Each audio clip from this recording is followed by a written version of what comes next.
Hola chicos, gracias por sintonizar Bitcorner Podcast, el primer podcast salvadoreño de Bitcoin donde entrevisto a líderes, pensadores, economistas, políticos, educadores en Bitcoin y mucho más. Recuerda que este podcast es un puente entre todas estas líderes, pensadores y que están trabajando en Bitcoin y nuestra comunidad hispanohablante. Así que si quieres apoyar el show, por favor no olvides suscribirte al canal.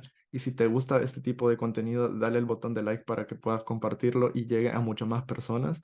Y además no olvides darle a la campanita para que no te pierdas ningún episodio y te llegue la notificación de un nuevo episodio. Además, recuerda que este podcast no te ofrece ningún tipo de consejo financiero, es nada más para educación y entretenimiento, así que antes de realizar cualquier inversión, no olvides hacer tu propia investigación y sé consciente de tu tolerancia al riesgo. Ok, es hora de hablar del primer partner del podcast, que es donde yo protejo mis bitcoins, Blockstream. Cuando dejas tus activos digitales en un exchange o en custodia de alguien más, te expones a riesgos de terceros no deseados. A diferencia del sistema bancario tradicional, Bitcoin te permite tomar el control total de tus fondos utilizando tus propias claves privadas. Esto te permite ser soberano y esencialmente tu propio banco. Al tomar el control de tus Bitcoins, puedes evitar riesgos innecesarios de terceros. Almacenar tus Bitcoin en custodia de terceros como los exchanges puede exponerte a ataques de actores malintencionados, gobiernos o estafadores que lo único que quieren es apoderarse de tu dinero. El proceso de autocustodia puede parecer abrumador al principio, pero afortunadamente Blockstream Jade Wallet hace que sea súper fácil custodiar tus activos. Las billeteras de hardware son dispositivos que almacenan de forma segura las claves privadas de tus bitcoins y activos de Liquid sin conexión a Internet. Las billeteras de hardware aumentan la seguridad de tu billetera porque tus claves privadas se almacenan en un dispositivo especializado que no está siempre conectado al Internet.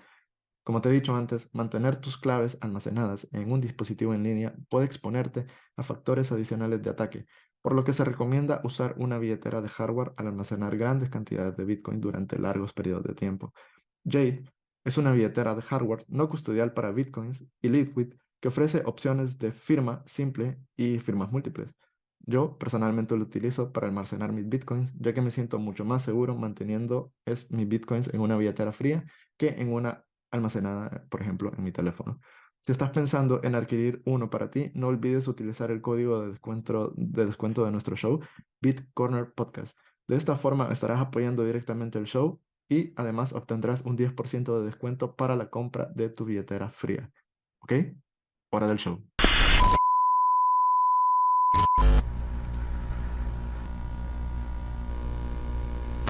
When it comes to the social layer, the barriers were still in place. Twitter was still a closed platform. Even though it's one of the bigger social medias, it's still pretty exclusive. We know there was censorship issues on it, or just the barrier of language. It could be as well. With Nostr, you're applying an open protocol the same way that with Bitcoin, you were applying an open protocol to finance, to fiat. Now you're applying an open protocol to social networks. And thanks to that, you can plug into a much more open and distributed network of people that, again, could get exposed to whatever project you're doing. So from our perspective, it's a no-brainer that if you take open financial networks and open social networks, you can achieve a much better implementation of crowdfunding that whatever current fiat crowdfunding platforms are able to do. And we're just at the very, very beginning of what that means.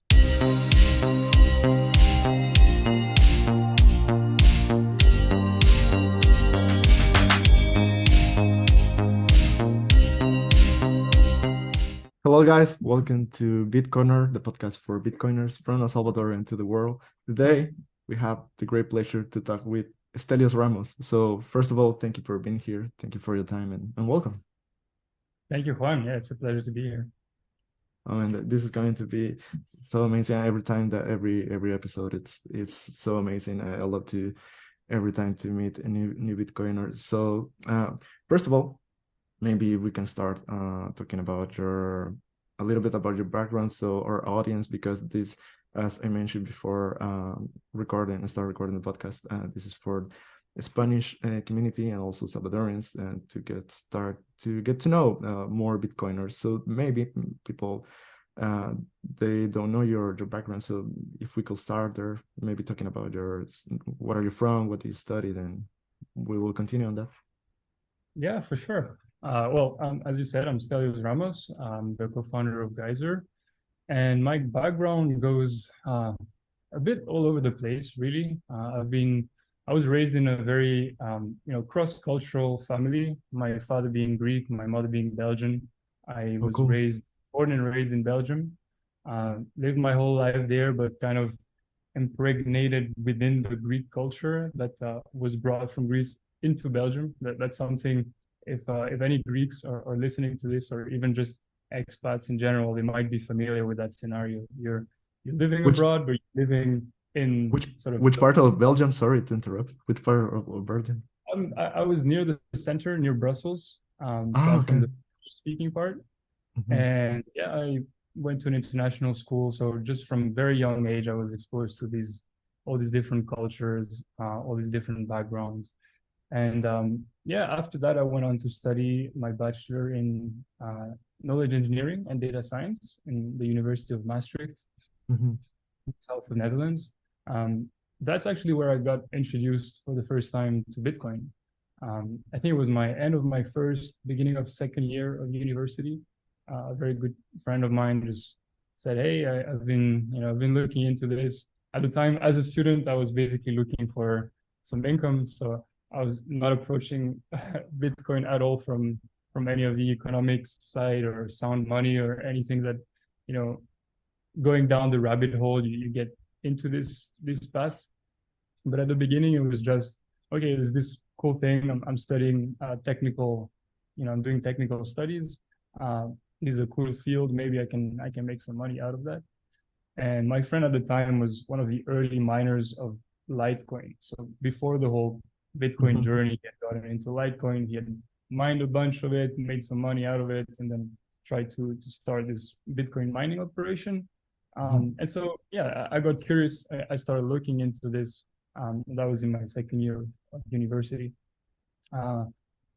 After that, it was kind of like they say, you have the bug, right? You've bitten, you've eaten the forbidden fruit. You start opening your eyes to new realities, new things, new perspectives on the world, and down you go down that rabbit hole that you never come out back.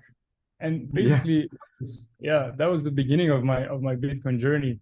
But it was not like a flip of the finger, right? It was very, very slow. And I did what a lot of people did, just get into cryptocurrency first, right? And start looking broadly into the things that exist, into I was very ideologically driven. I knew that technology was something that could change the world. And so after being in it a little bit for the money, I started discovering the technology, and then I started chasing more of what could this do for the world. And paradoxically, that took me away from Bitcoin, right? That was something that at the time, so around we're talking 2016, 2017, there was not as much material online as there is now, right? The whole sound money, the whole, sound economics, Austrian economics, Seyfedin Ammous, his book wasn't even out, right? So all these knowledge that we've accumulated as Bitcoiners, none of that existed. And so being ideologically driven, that was not as accessible. And the cryptocurrency world being much more vocal about certain things, I got drawn into that world. And so for about a year and a half, I was juggling between my studies that had nothing to do with anything Bitcoin related, and then this new world that kept drawing me into it. And at the end of my bachelor, I took a year off. I wanted to look for some work, but really, I think I was lying to myself. I really just wanted to take a deeper dive into what I knew at the time was cryptocurrencies. But very quickly after that, I converged back into Bitcoin. I came across Saifeddin's book. I read that. I was bitten by the economic side. I was bitten by the philosophical side, by the social impact that Bitcoin can have, right?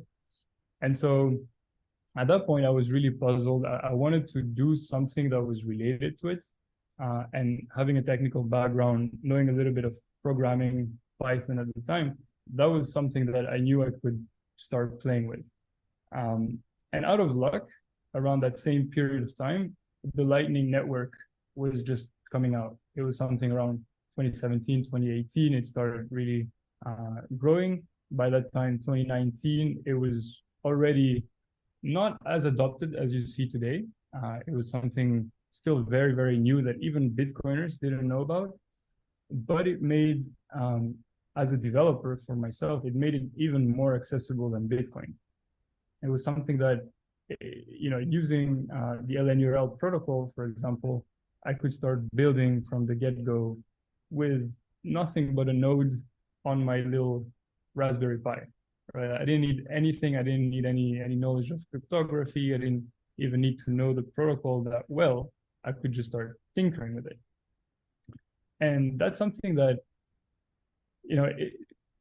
being sort of new to any field, you're looking for guidance. You're looking for the people that have that sort of knowledge. And around that time was also when I got a lot more familiar with that side of Bitcoin Twitter, just the developer side, all the Telegram groups, that in itself is just a new journey, right? New down the rabbit hole of, if any developer is listening right now and thinking, how can I get started? That's the gold mine of information. And some of the best Bitcoiners you'll ever meet. They're the builders, they're the people that make things happen, and they're so generous with their time. And so at the time, I was basically drawn into Lightning development. And after playing around a little bit with the protocol, I thought, well, okay, I've been doing some side projects, some things outside of Bitcoin, some things, some analytics of the Lightning graph, coming from a data science background. That was sort of my perspective on this world, just analysis. The Lightning graph, it spoke to me. It was something that I could get my hands dirty with.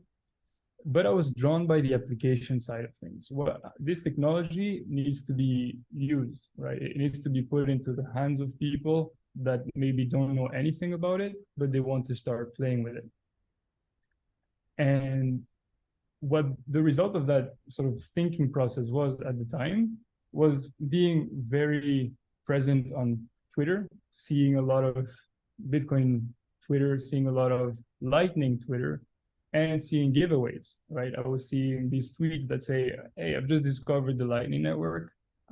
This technology is really cool. I think you should try it out. So drop me a Lightning invoice in the comments of the tweet, and I'll pay out the first 100, let's say.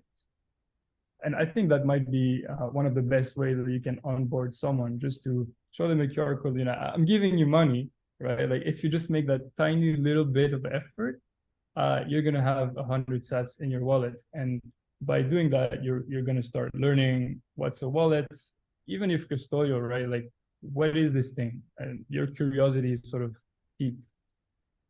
And so I thought, that's fantastic, right? I love this. And being sort of the problem-solving mindset, I thought, how do we make that scale, right? Like, if you have a tweet and you say, I'm going to pay the first 100 invoices, you actually have to sit down, you have to scan all the invoices, you have to pay them one by one. And I was thinking that's a great way to give away and to onboard people, but how many invoices are you actually going to pay?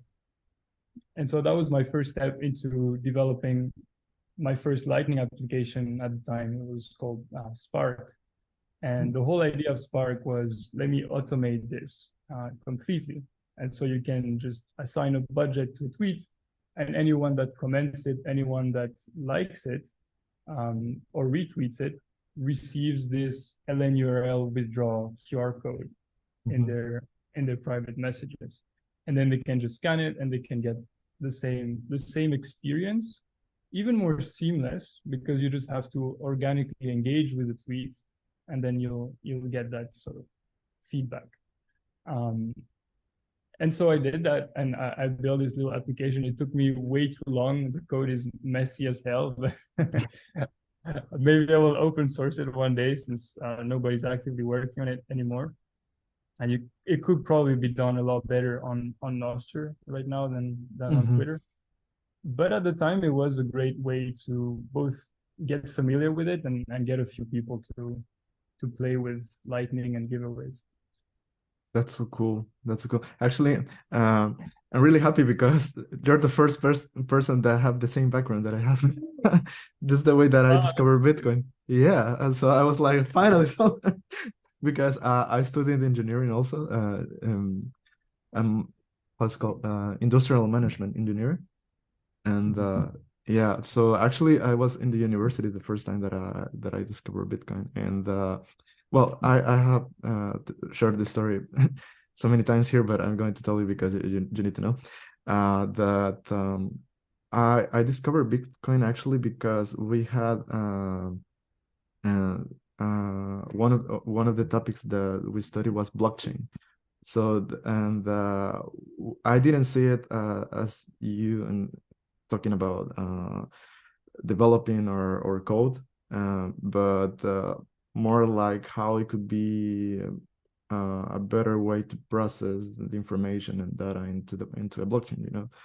So, but it was more that focus on blockchain, not that related to Bitcoin, but still it was related to Bitcoin. And but I think that my teacher was still, as you mentioned, there were not much information as now we have. So I think it was quite difficult to explain, especially for us, you know, I don't know, the use cases of blockchain, because it was everything more like abstract, you know.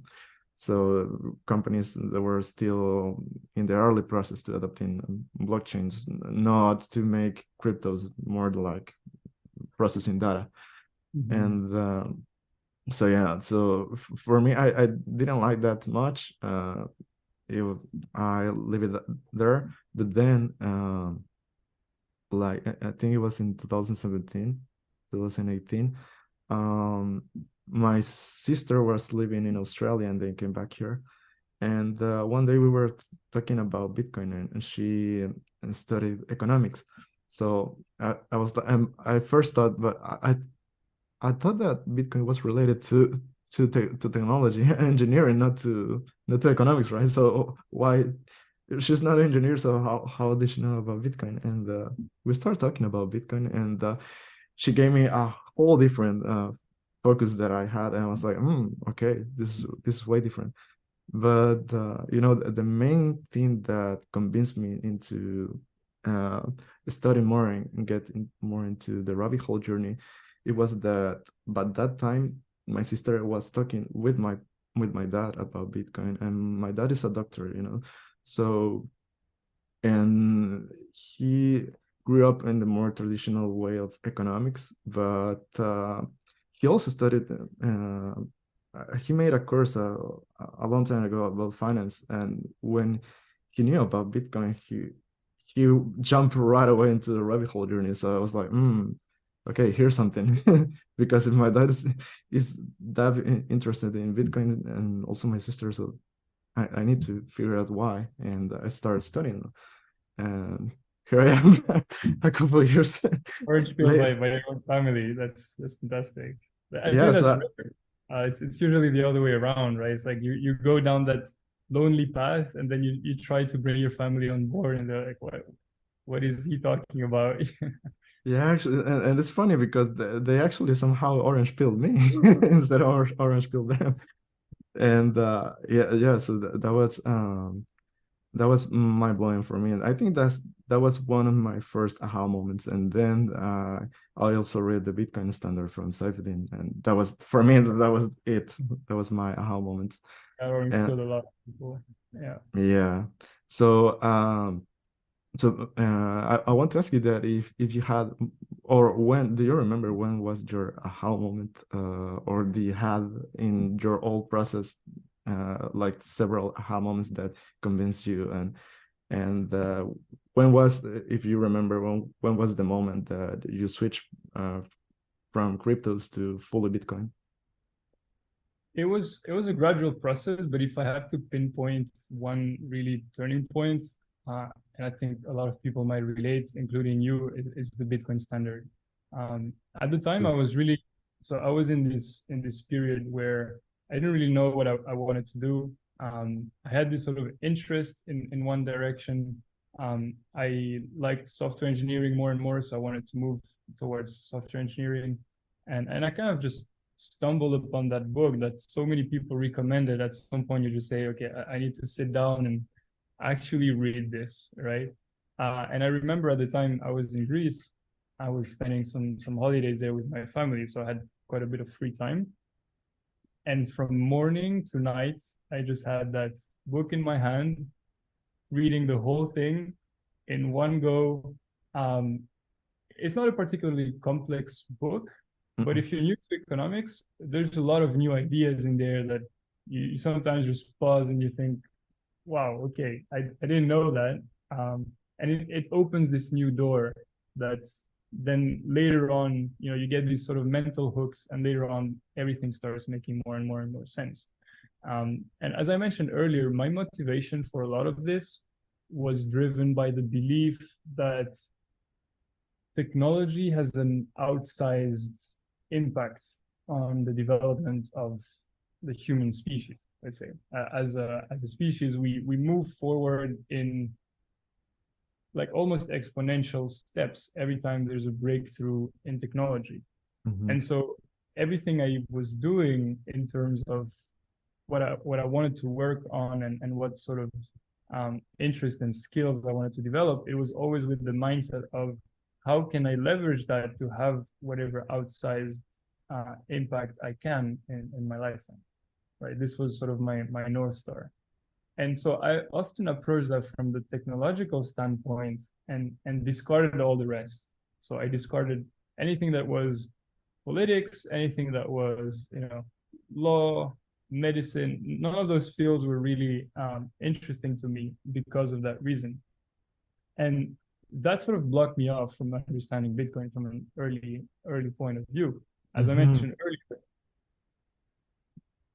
when you have a technical background, you're actually, I think, at a disadvantage when it comes to Bitcoin, because you have an understanding or some assumptions of how technology should behave, right? And this sort of tendency to overgeneralize and to say, yeah, it's not Bitcoin, it's blockchain, right? And there's all these applications around blockchain, and there's the scalability issues of Bitcoin, and there's the, perhaps the privacy problem. So that's the thing. So, sorry to interrupt, but that's the thing, guys, that actually blockchain is not a new technology, it's an old technology.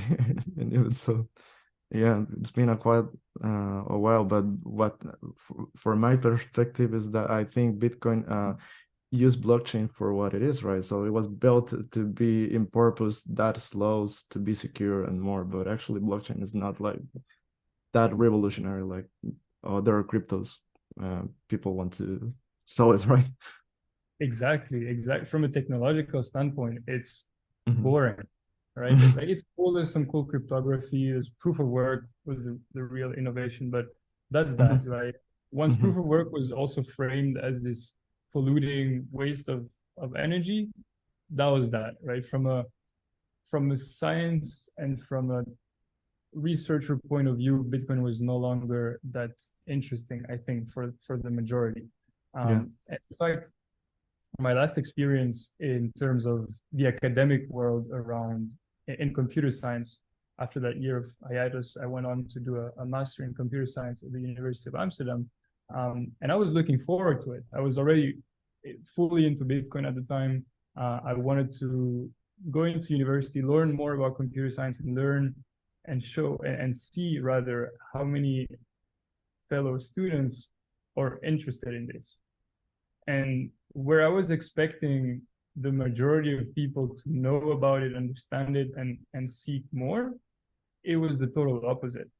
It was the preconceptions about Bitcoin had taken over the general understanding of what Bitcoin was.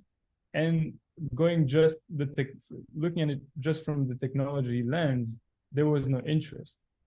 And I just had one course on distributed algorithms where one lecture was mentioning Bitcoin, and it was mentioning it in terms almost as a historical fact, right? Like, this is what happened. There was a cool breakthrough in terms of, putting forward technology, the blockchain technology and its first sort of experiment around it.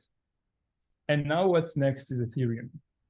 And you could almost feel me face palming just listening to the to the lecture, trying to take that seriously, because it felt so backwards to be looking at it from that lens.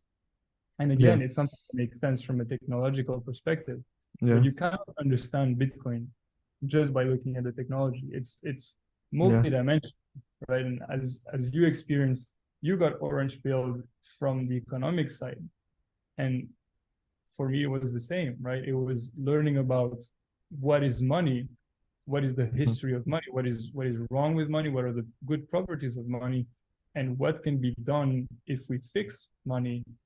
That then I could understand, okay, Bitcoin is a solution and the best, probably most realistic path towards a solution that we have.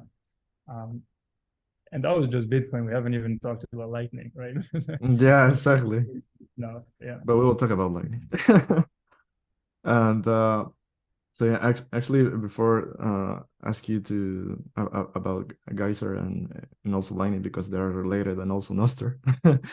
And any advice for anyone that, because I have a lot of people that friends and people that I have met through this path that are developers, and they somehow want to actually start I don't know, like discovering or testing the Lightning networks. So, but how, maybe an advice of how they can start if a developer or even a person that is not a developer but want to start just to, I don't know, to start in developing stuff. What is the first step to get into this path and to learn about Lightning, I think, because this is one of the best cases for use Bitcoin. I mean, what is, I think, the fastest layer, if not, yeah, probably, or liquid, right? I don't know. Well, you'll tell me, but what will be the first step to start this path? Yeah, it's a great question, and I can only relate to my own experience of going through that journey, since as most people will know, and as we discussed just now about academia, there's not very many paths, traditional paths, that will take you down Bitcoin and Lightning development. It's a lonely journey, but it doesn't have to be a lonely journey, because the community of developers around Bitcoin is huge, and it's maybe not as big as others, but it's very principled and very encouraging from my own experience. As I mentioned earlier, when I first got into this craze about wanting to develop something on Lightning, my go-to place was all the Telegram groups about LNURL, about all these new ways that you could build applications using this new form of money that was Bitcoin, with very little setup, right? So my first step into this was to run an LNbits instance and to use that as my backend for the application that I was running. So I didn't even need, let's say, I didn't even need to do any Lightning management. I was just calling some APIs, and that was that. But it allowed me to get a feel for it and to see what can be done, right? You can do it on mainnet. You can just start an application, generate an invoice, pay it from your wallet, and just like that, you get that feeling that I will never forget. It's instant. It makes you feel like you just did what PayPal has spent billions of dollars in developing a functional payment layer for fiat, and you've just done that with a little instance running on your computer, and it can still be going across the world, right? You can still zap that value from Europe to Latin America or wherever else in the world very cheaply and instantly.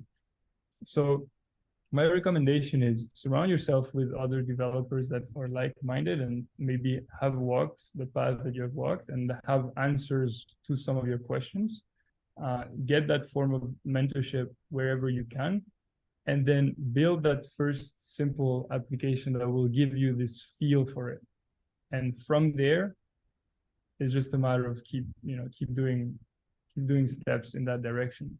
And I would add that at the time, Lightning applications could be counted on two hands, maybe. There were so little Lightning applications. The infrastructure around Lightning was still fairly new. Now you have so much.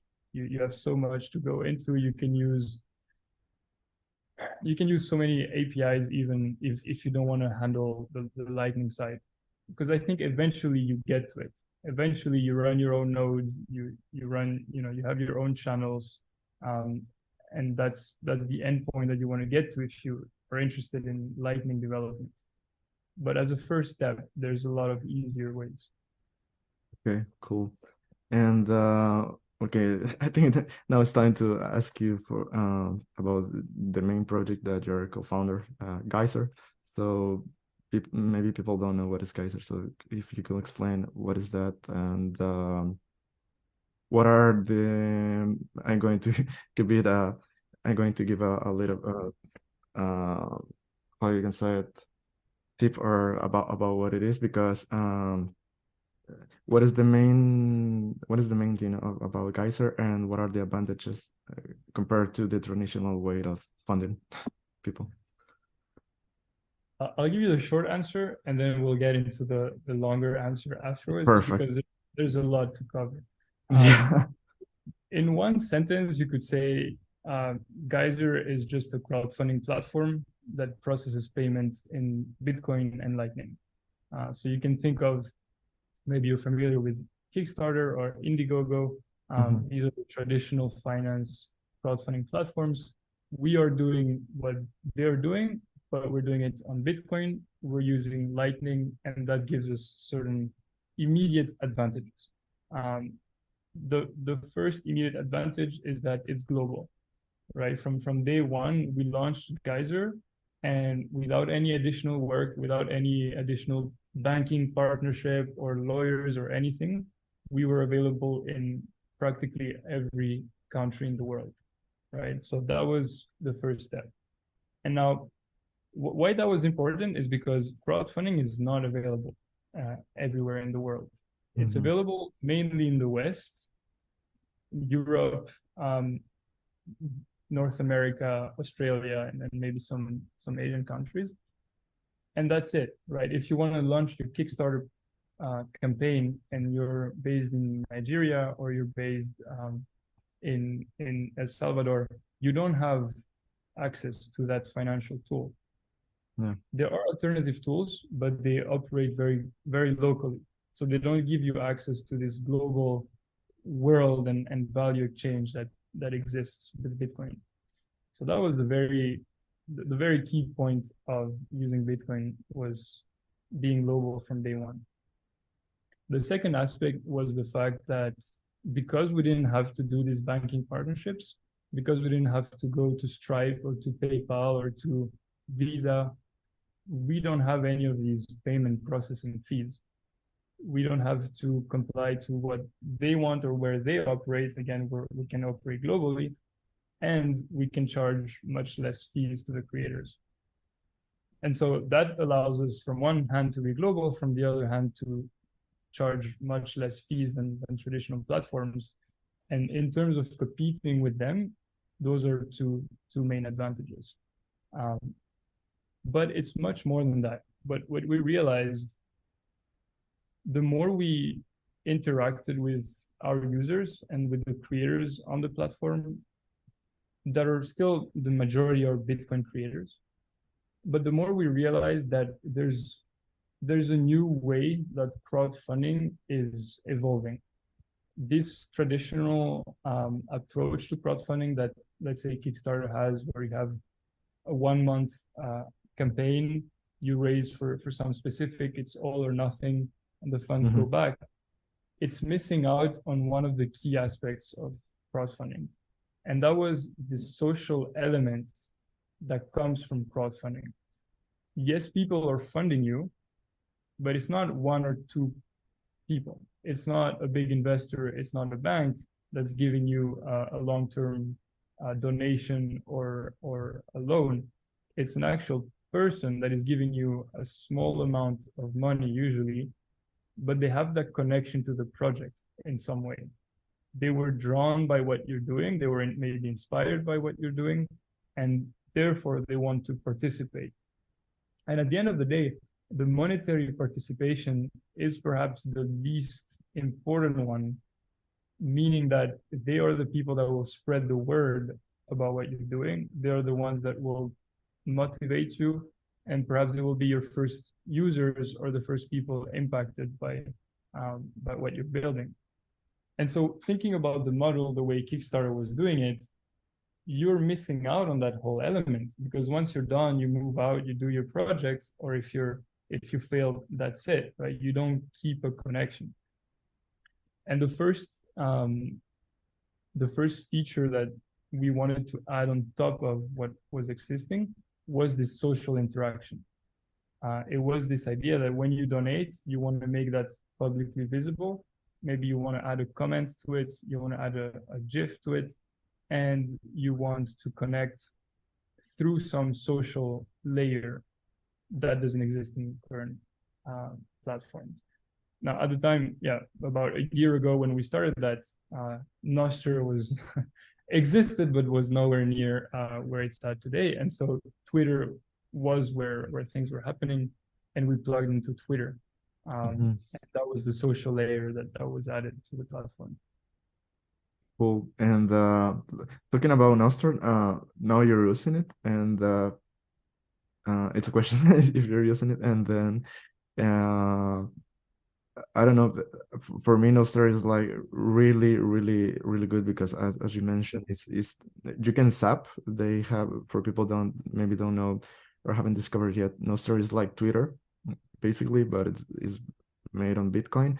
And you can zap people to support their, how can you call it? Normally we say tweets, but in Nostr, what are the names? Their notes.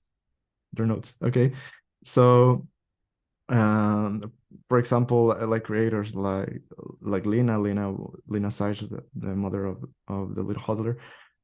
She recently joined Nostr and talked about the world. I think she posted one of her comics, and people were instantly supporting her. And even me, when I joined Nostr, people supporting me. It was like instant access, right? So, and do you think that I don't know how to make this question, but like if you can onboard more creators using both things, I think, like Geyser and also Nostr, because the donation are in Lightning, right? So basically it's instant.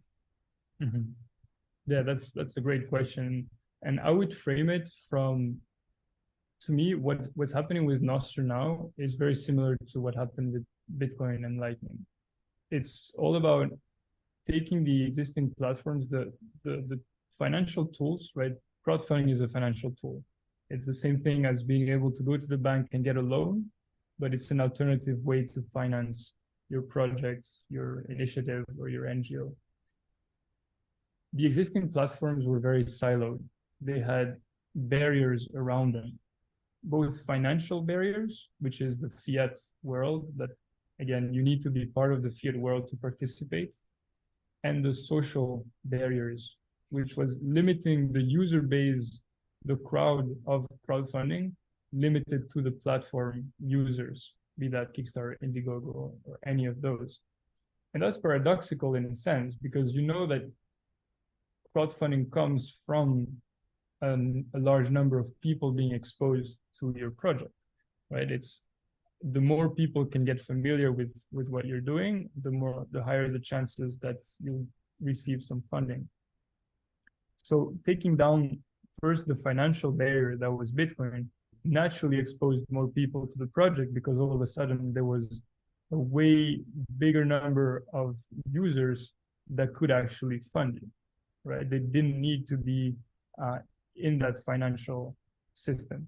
And to give you a sort of statistic from our own platform and what we're seeing, there's actually 50% of projects on the platform that are in areas of the world where crowdfunding was not available. So the large percentage of that 50% is Latin America and Africa, and the rest is Asia.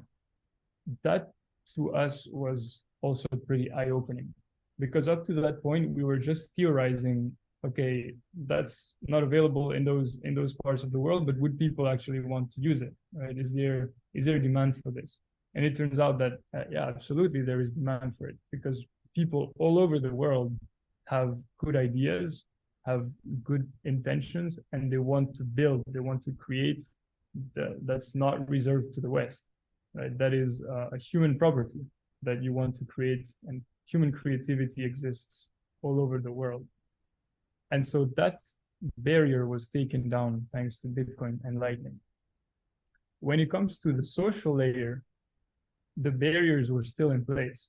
Twitter was still a closed platform.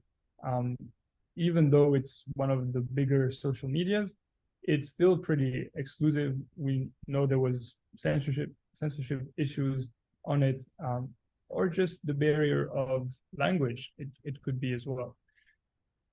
With Nostr, you're applying an open protocol the same way that with Bitcoin you were applying an open protocol to finance, to fiat. Now you're applying an open protocol to social networks. And thanks to that, you can plug into a much more open and distributed network of people that, again, could get exposed to whatever project you're doing. So from our perspective, it's a no-brainer that if you take open financial networks and open social networks, you can achieve a much better implementation of crowdfunding than whatever current fiat crowdfunding platforms are able to do. And we're just at the very, very beginning of what that means. Cool. Yeah. Actually, I was thinking that about the two things, actually. One, that somehow that it's a way that I was thinking about the poorer areas are not quite developed in Latin America areas, or even in El Salvador. Because actually it's really funny that when all started in El Sante was because basically Surfer didn't have access to an ATM machine, right? So it was like 5 miles away, and well, it's a whole story, but the thing is that because of that necessity, the surfers, they start using Strike, actually, and one day Jack Meyer saw that he has like a lot of downloads in his app because they were using it in El Sante, and thanks to that, El Sante grew up in their Bitcoin circular economy, right? And then, well, history happened, and then we had Bitcoin as a legal tender. But that is one of the main examples that when you don't have like the traditional financial services, you can start using Bitcoin and grow a small community, right? And to basically not just bring back the financial services to Bitcoin, but also make it grow and make that area they were poor because they didn't have access to the financial services as banking services. Thanks to Bitcoin, you can grow your own economy, right? And actually, I was talking with Gaby Vivas, that she's a Venezuelan girl, and she talked to me about one of these projects that were in Venezuela, that it was like a poor family, actually, that they start a small farm, but in Venezuela, and they were like poor, and but thanks to Bitcoin, they start to have more support on their project. And even that this family had, I think she told me, like 3 kids, and the older one start learning about Bitcoin and brought more people, and so they grew up their farm, and even they managed to educate more people on Bitcoin. So it's really amazing, right? How Bitcoin can help you to one, escape from the fiat system, to that you can have your own banking system in basically in your phone, in your custodial, or even your ledger if you want to use a cold wallet. Uh, was it's really powerful, and again, as you mentioned, it's instant, right? Especially with Lightning. And That's a very important point. I think it's worth reiterating on that. That yes, it takes you into this new financial world, um, but it's more than the money, right? It's more exactly. than if you launch your project on Geyser or on Nostra, if you post a note, if you receive even one Satoshi is very, very little in terms of purchasing power. You're not going to do much with one Satoshi. But what's very powerful about it is that it's one person that sent you one Satoshi. You're not just part of a new financial system. It's Bitcoin, and the reason or the advantage of being able to transact so freely is that it allows you to be seen where before you couldn't be seen. Mm. It's a way to connect people, not just financially, but socially, as I mentioned earlier. It's it's a way to participate in a real global, digital or not, economy. And that to me is very powerful. And we've seen that over and over with projects on Geyser as well.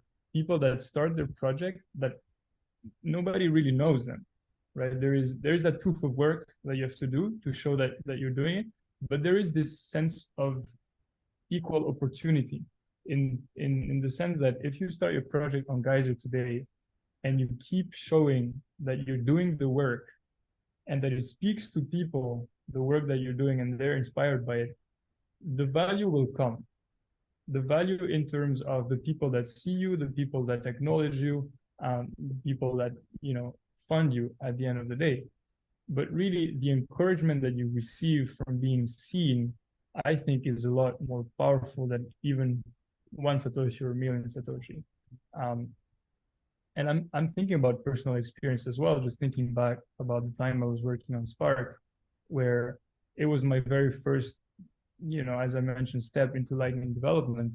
And from the get-go, releasing that Lightning application, I got support by the Lightning Junkies podcast at the time, by Stackmore, by Rootsol, developing the Raspberry Blitz. And it was just that alone. I didn't make any money from Spark, but that alone was inspiring me to continue working in that space.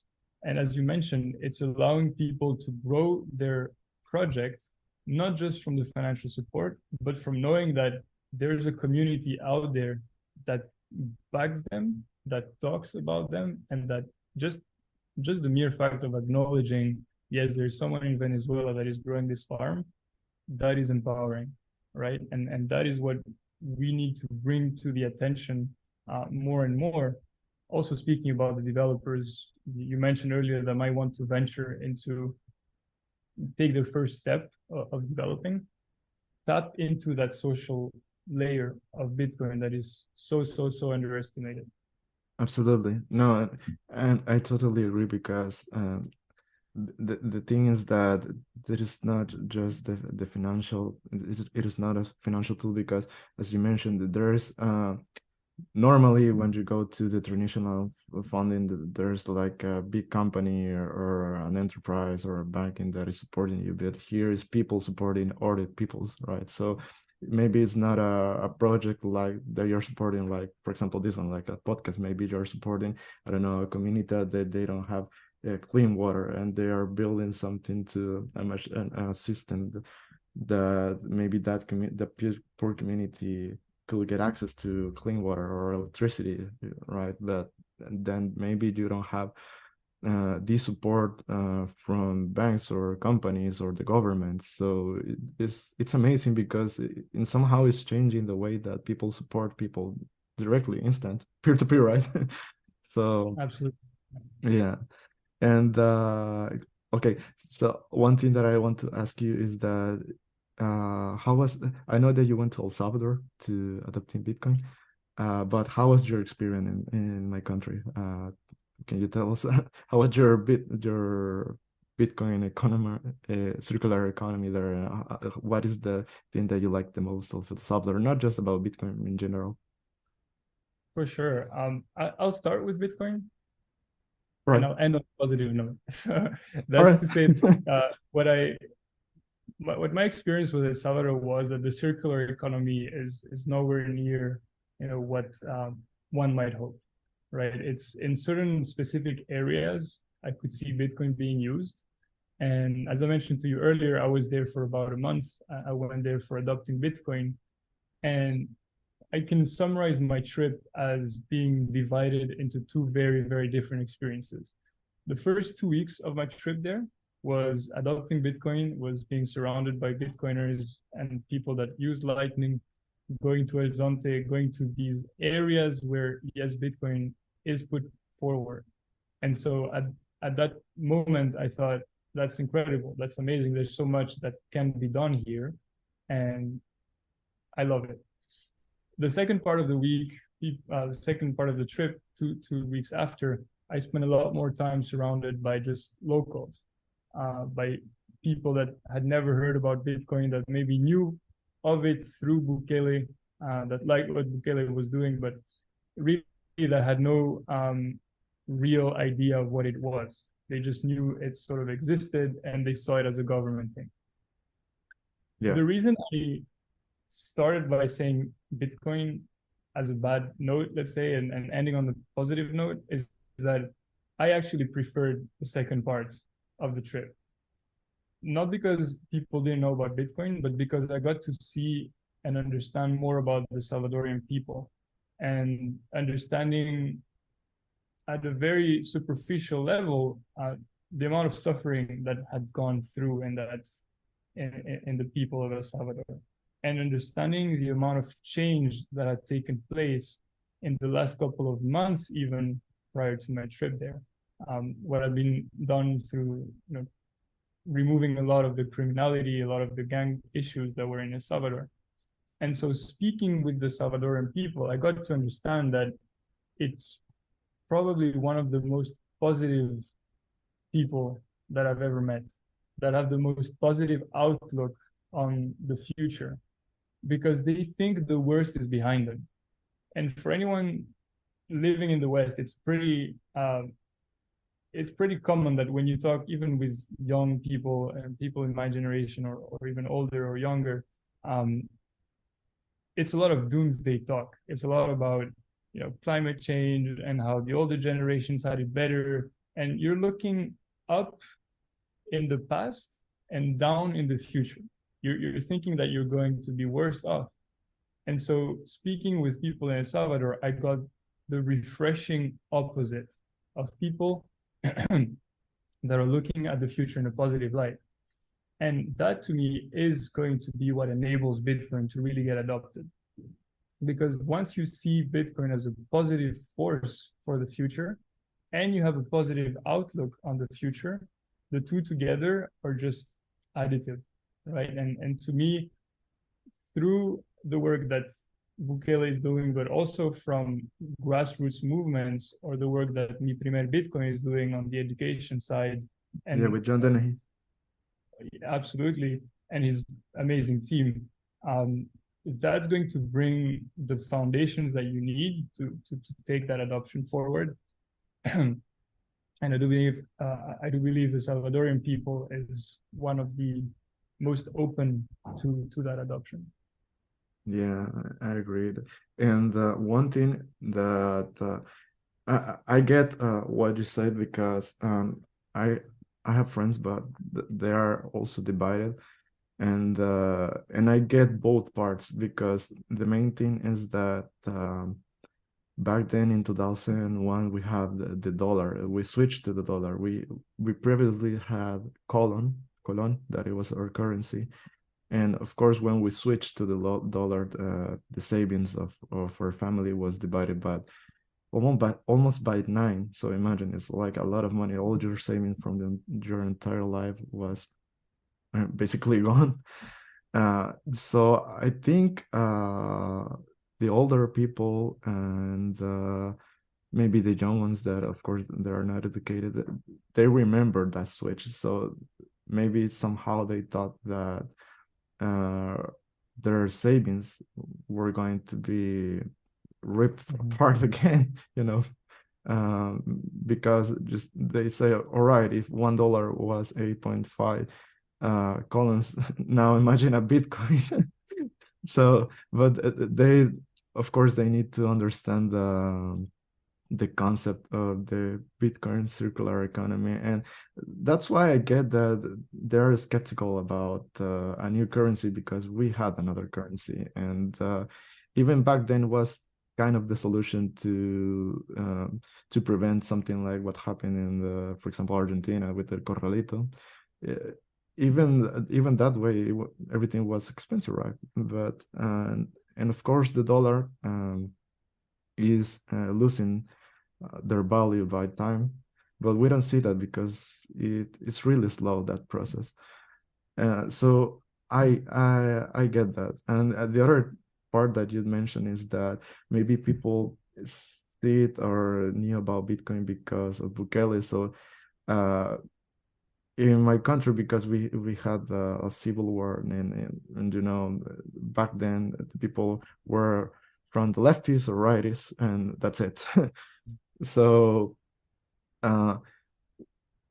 if you maybe they politize somehow Bitcoin, okay, this is something from Bukele and a new currency, and so maybe they see it that way, and maybe that's why they don't want to know about Bitcoin. But I think, as you mentioned, the best way to understand that is using it, and we have it like a legal tender, so using it on a daily basis. And I think people that are in need, that not like us, that we used to have our banks accounts, our financial services, but the people that are in poor areas, they never had the access to it, right? So I think they are the ones that they're gonna have these benefits, but of course they need to understand what it is Bitcoin, right?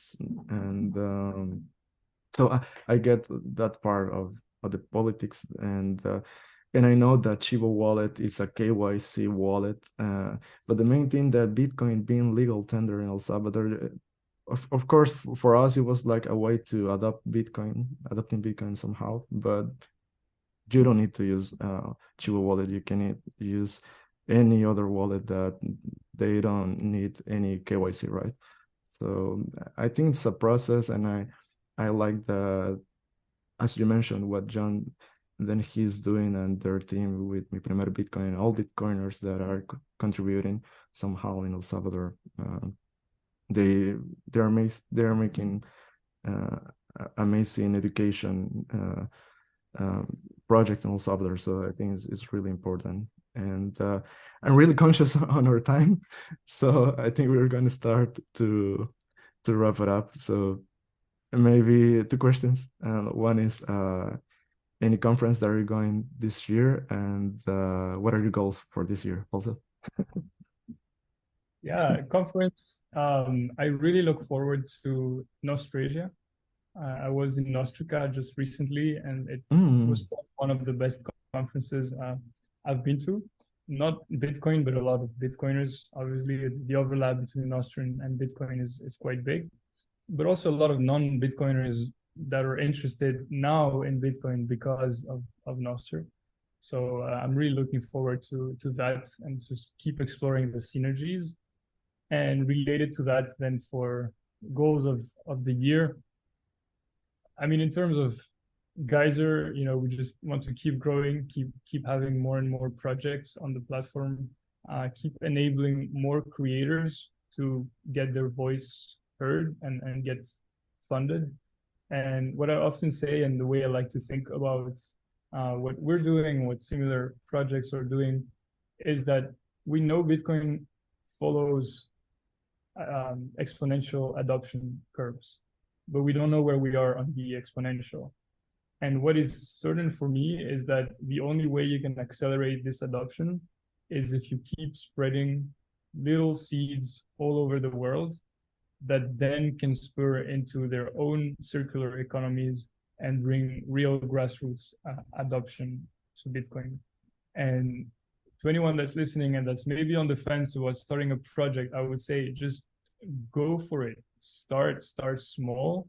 You might receive some Satoshis, you might not, but you will certainly connect with people and your life might change from it, and the life of a lot of other people might change for it. And together, we can make this happen, right? Bitcoin is not inevitable. We hear that a lot. I think it's not inevitable, but we have a very, very good shot. And the Bitcoin as savings technology is great. You can use that, but really as a payment layer and as a way to exchange value, it's also very powerful. And so what we often like to say is let the sats flow, let that circular economy build and be part of it. So for 2023, the goal is to make that happen and to keep growing the scale of that. Cool. And one last thing, where people can find your work or stay up to date with your everything that you're doing, and if you have anything to add, so it's welcome. For sure. You can follow us on Twitter, on Nostr as well. The account is @GeyserFund. My personal account is @SteliosSats. Feel free to reach out to any of the two. We're very open, very responsive. We love connecting with all the creators out there, so definitely don't hesitate to reach out. Yeah, I don't have anything else to add. Thank you a lot, Juan, for having me, and I hope people enjoy this. Yeah, thank you so much for your time, and thank you for being here and share a little bit with time with our audience. So thank you again, and see you soon. Yeah. All right, guys, thank you, and see you next week. Ciao.